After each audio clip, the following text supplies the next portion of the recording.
If you're watching this video, you probably already know a thing or two about making charcuterie.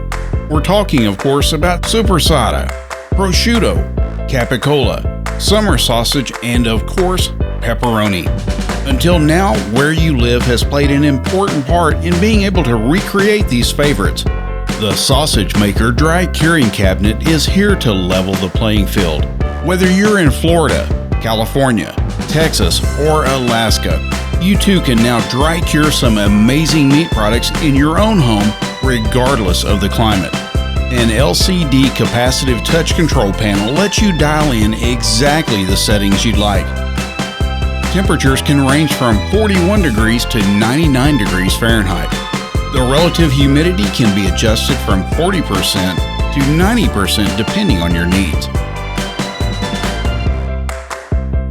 Here's a few of our favorite settings. Soppressata, 90 degrees, 90% humidity. Salami, 55 degrees, 76% humidity.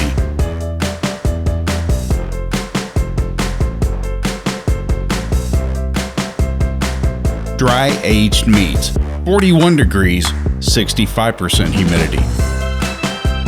Of course, we're sure you'll find a few favorite settings of your own too. So, what are you waiting for? Take your charcuterie making to the next level with the Sausage Maker Dry Curing Cabinet today.